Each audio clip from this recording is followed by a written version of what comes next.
Good morning, and you're watching the Afia Business Morning. This indeed is the Eastern Business Report, which is designed to bring you up to speed on business activities, policies, and issues affecting businesses and the economy of the Southeastern region of Nigeria. It comes right after Global Business right here on the Afia Business Morning. Sincere apologies, we're going to bring to you the opening bell segment and the Afia and the Global Business. And well, today, on today's edition of the Eastern Business Report, we will be looking at key takeaways. Again, like I did say on Monday, this is going to be pretty much the crux of our conversation on the Eastern Business Report. Yes, indeed, we're still looking at key takeaways from the President's visit. And this time around, we're going to be looking at roads maintenance and the Enugu'S business climate.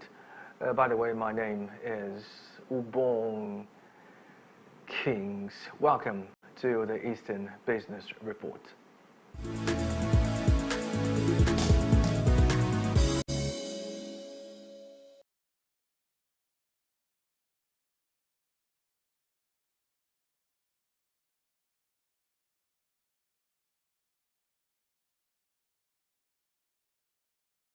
Yeah, welcome back to the Eastern Business Report. And like I did say before the break, on today's edition of the Eastern Business Report, we will be looking at key takeaways from Mr. President's visit, and we're narrowing it down to roads and its maintenance, and of course the Enugu business climate. How will that play out? Now, before we get into the conversation proper, I'll be taking reference from conversations that we had on the Enugu Kwenu special with Alex Obodo, where we had some guests who took out the time to talk about not just the President's visit, but road and maintenance and all of that. Let's take a look very quickly. When we come back, we'll jump into the conversation proper.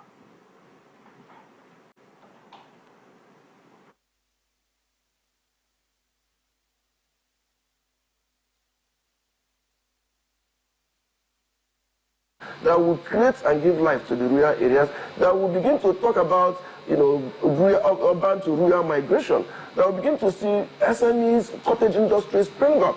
We need to see these things replicated. We need to see efficiency in agriculture. So I think for me, it is one thing that we should take up, a take from this place. It shouldn't only be at the state, federal government commissioning the project. We need the governor to properly move to the local government area to commission similar projects. Should it be, I think we're looking at about a year and 7 months or 8 months. A year and 7 months or 8 months. You saw all the fanfare on the road. I mean, the roads are so clean, marked. We also saw the welcoming banners, for Mr. President. I think we're expected to about 313 kilometers of road has been completed thus far. And of course, that will be flagged, or rather that will be commissioned today. But my view is very good for the optics of Enugu. Based on the dreams which Peter Mba is bringing to bear, because no longer dreams, we're also seeing the realization of those dreams. You understand? So it's good for the optics of Enugu. Enugu will be, of course, as far as the global, in the global eye, as it were. Enugu is the global eye today. So Enugu, internationally, people are watching. Locally and nationally, people are also watching. So Enugu is in the news, and for the very good reasons. Even you see the roads, people actually, the way people are plying the roads, you see the buses they're not being rough today.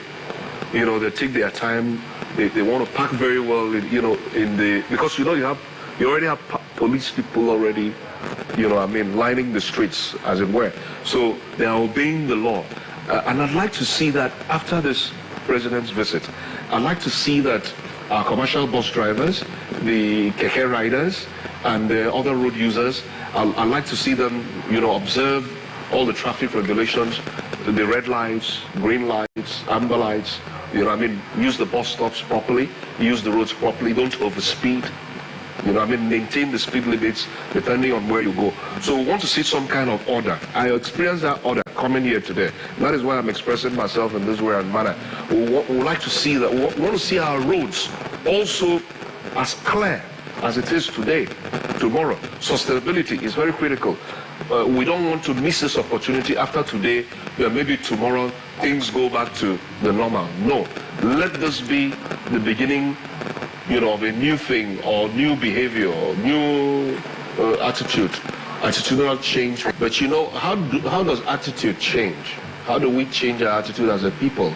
It begins from somewhere. Of course, we require a lot of communication. Of course, it's your field and you understand this. We need to keep feeding the people with the right information of what they need to do, to live. Because if we keep our environment clean, it's for our own benefit. Sure. You understand? A very clean environment promotes a healthy environment, healthy lifestyle, healthy people. When you're healthy, you become stronger. Your vision becomes, sharper. You can work better. You can put in a lot of that energy in generating income. I can see the streets being tarred. These were streets that were unusable in the past. I'm talking about just a couple of months ago. But those roads are now tarred, clean. Now I have options when I'm leaving my house in the morning. In fact, where we used to experience traffic log jams, they are no longer there. If you come in the morning, you choose whichever road you want to ply. And those roads are tarred. And this is just within town, between Thinkers Corner and New Haven. That's the area that I'm describing to you. So there's a lot to expect. Look, I commend the governor. In October, Governor Peter Mbah flagged off the construction and reconstruction of 71 urban roads and construction of 10 strategic interlocal government and interstate roads to open up the rural areas to create access to the proposed special agro-processing zones, industrial parks, and vast farmlands.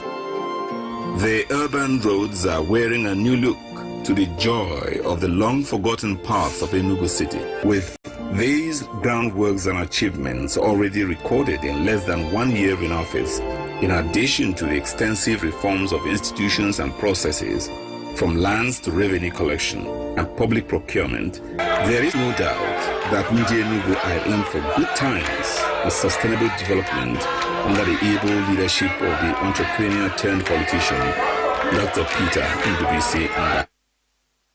Well, you saw the report, and few things jump at me with reference to this particular reportage. Few things which I'm going to be sharing with you in a bit, and one of the key things would be that from that reportage, we did see one of the guests clearly stating his concern that this should not stop, the road thing should not stop at this level. I mean, one of the things he said was the state governor would have to commission projects, similar projects, in the local government areas. We'll come to that. Another thing was the fact that the other guest did say something about the fact that, well, buses, road users, basically on the day of the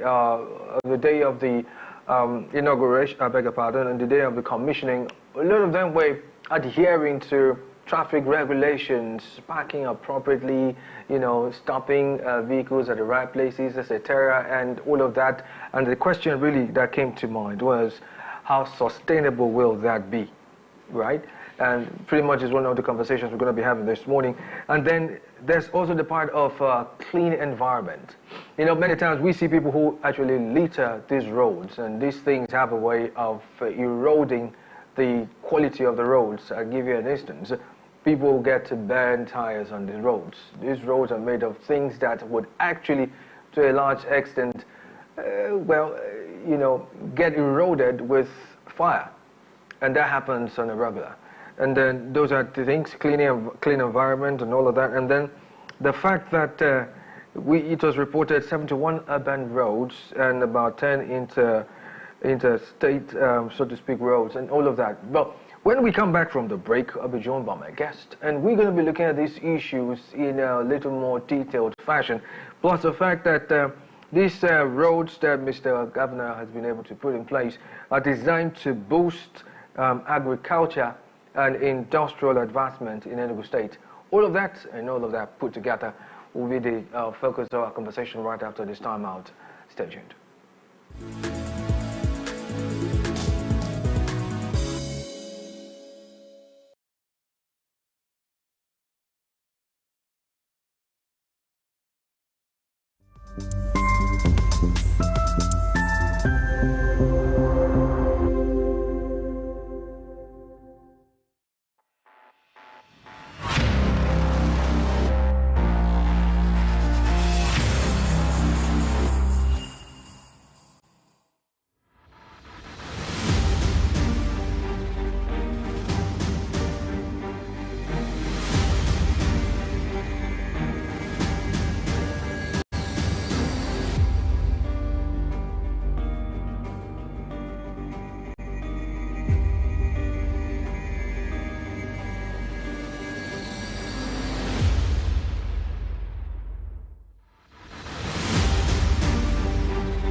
Sincere apologies, we're going to get through to our guest, but right now we're going to be looking at these issues that quite a number of issues jump at me with reference to this conversation, and there will be all of this to be summarized under one thing that one of the guests did make mention of. He talked about sustainability, and that's the issue I want to reiterate, and because it's reported that Nigeria's development, as it were, has been significantly hindered by poor maintenance culture, affecting its infrastructure and public facilities. Roads, for instance, are riddled with potholes. Public utilities experience frequent outages, and public buildings such as schools and hospitals are in despair. Now, this widespread neglect stems from inadequate planning many of the times, insufficient funding, that also comes in, corruption, yet another issue, but then again, there's also weak governance, and of course, there's the part of citizens' actions or inactions. That's the part I want to narrow in on. Now, it's one thing for government to provide these amenities, it's another thing for the citizenry to actually know how to use them. You see, what we found out over time is the government is blamed for every single thing. Yeah, I mean, it's only natural to do that. But you see, many times, the citizens are actually supposed to be held accountable. I'll give you an instance. There was New Year, there was Christmas, there was New Year celebrations all over Nigeria. Of course, indeed, in Enugu as well. But you notice something, if you go to some of the major roads, some of our roads or adjoining roads into major roads, you find out that there was bonfire. And this bonfire, to a large extent, affects the roads. And over a period of time, that road begins to give a little dent. It usually starts with a small dent. Then as cars keep moving on it and nothing is done, basically, next thing you notice a little pothole. From there, it turns into something outrageous, but it usually starts from somewhere. Now, I'm not saying that contractors who do shabby jobs should be exonerated from doing shabby. No. What I'm saying, and in fact, as a matter of fact, what I'm emphasizing is the citizens' contribution to all of this.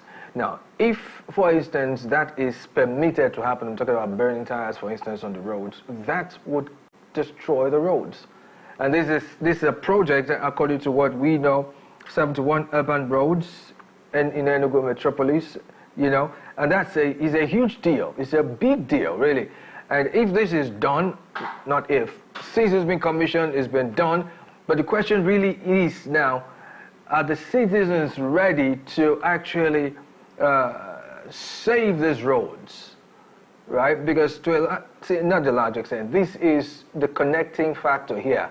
Being able to move goods from one location to the other, being able to provide services from one point to point B, being able to actually, help in transportation, because at the end of the day, you find out that good roads to a large extent will help businesses grow. Because I'm not going to think of, okay, how much will it cost me to move my goods from the factory to the market, because I know the roads are good.